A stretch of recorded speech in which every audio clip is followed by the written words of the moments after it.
Nous autres, on avait tout fait ce travail-là. Tout le comité qui avait travaillé, la mobilisation, c'était tout pour que le ministre Dubé vienne ici et qu'il nous écoute. T'sais. Là, on a réussi à nous le faire, à ce qu'il nous écoute, mais ça n'a pas donné le message escompté envers le CISAT. Fait que la petite séduction, là, pour nous, là, ça va être terminé. On vous avertit tout de suite. Là. On ne sera plus aussi aimable, là, je vous dirais. Là. Mais on continue à se mobiliser. Donc, on a une petite lettre, justement, que le groupe Urgence d'agir a écrite à Mme Roy. Je vais vous la lire. Elle date d'hier, bien sûr. Là. Center, le 17 octobre 2021, en réponse à la demande de Caroline Roy, qui a donné un délai de 48 heures aux ambulanciers de Center pour trouver un deuxième véhicule et une troisième équipe pour lundi 16 heures, nous demandons réponse à nos questions et des actions concrètes de la part du CISAT dans les mêmes délais. Dans un premier temps,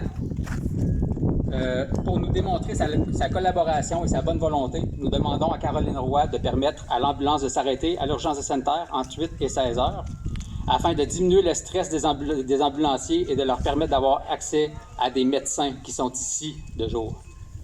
Dans un deuxième temps, comme il n'est pas question de pénurie de médecins ou de situation financière, nous demandons qu'un médecin soit de garde 24 heures sur 24, au même titre que les paramédics, et qu'il soit disponible rapidement à la demande des ambulanciers si une urgence demandait l'aide de médecins pour stabiliser un patient.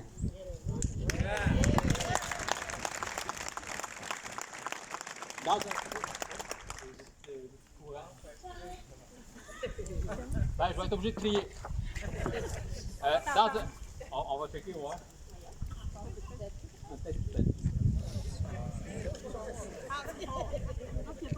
C'est bon. Dans un troisième temps, par souci de transparence, nous voulons l'échéancier précis des rencontres qui auront lieu dans les prochains jours, ainsi que les sujets abordés afin de trouver des solutions à la réouverture de l'urgence le plus rapidement possible. Finalement, nous lui demandons de faire preuve d'ouverture lors de l'analyse de solutions. Oh, c'est revenu! Lors de l'analyse de solutions présentée par la Ville et de faire preuve de volonté à rouvrir l'urgence de Sainte-Terre. La réouverture.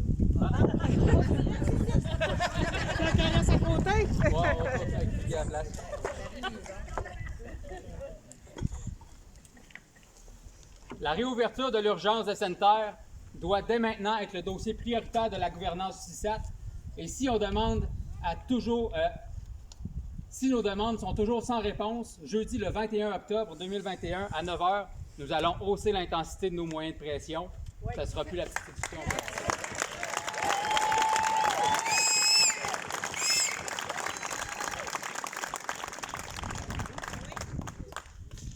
Bonjour, après 2 semaines d'absence.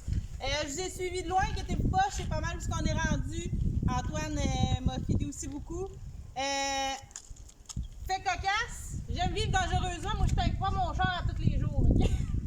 Puis aujourd'hui, pour la première fois de ma vie, il restait 85 km d'autonomie sur mon char, puis je me suis mis à paniquer un petit peu intérieurement en me disant ça peut peut-être être risqué. Là.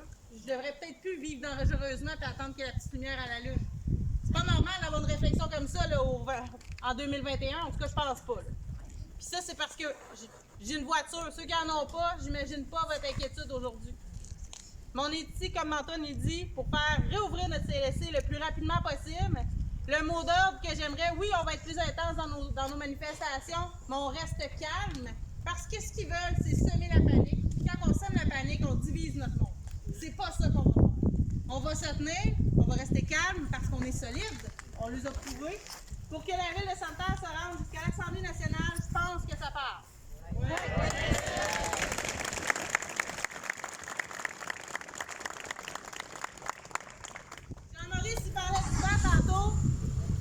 C'est ça qu'on va essayer de gérer dans la nature sur notre bord, on le sait, parce que ça, c'est le vent du changement.